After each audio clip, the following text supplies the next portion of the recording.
see this. She had concerns, according to the reporting. So we wonder, was this preventable? Could more have been done?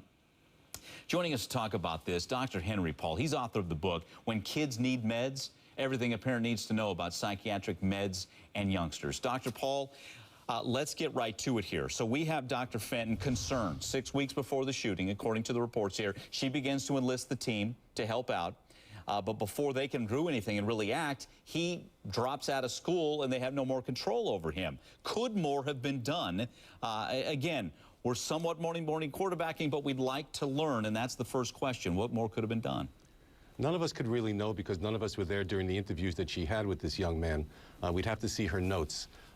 It is a very, very difficult area in psychiatry, the accurate prediction of violence. This is something we struggle with in the mental health profession every day.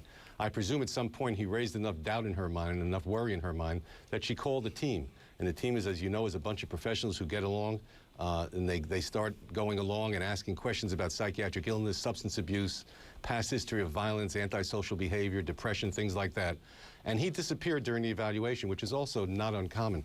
When that happens, the team has to look, do they have enough evidence, do they have enough assessment of threat to then call in either a psychiatric confinement to the local psychiatric community or police. We can't know. What we do know in retrospect is that a heinous act occurred. But we don't know whether they did anything wrong, whether the psychiatrist did anything wrong by not notifying anybody. Right. Because we don't know what he was told. The good thing about this case, if we could say anything is good about this, is that he's still alive, because most of these people, get killed either by suicide by cop or killing themselves or something like that. But he's going to be alive for a while, so at least he can be studied.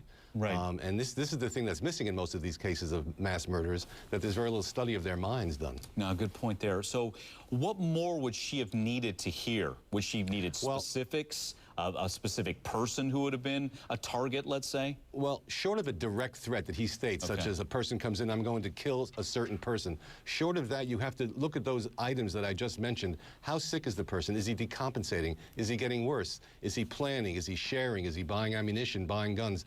So the psychiatrist then puts all the material together, the family dynamics, his mental status examined. Is he schizophrenic, for example? Is he delusional? Is he psychotic? Is he out of control? Is he drunk all the time? Has he killed other people? Is there a past history of violence? Very, very important. And then an assessment has to be made, which is both art and science. Unfortunately, you speak to any psychiatrist, this is a very, very difficult area. In predicting violence, I think we know the best indicator is a past history of violence. That, added with the other things, then we could say, well, this is a very, very dangerous situation.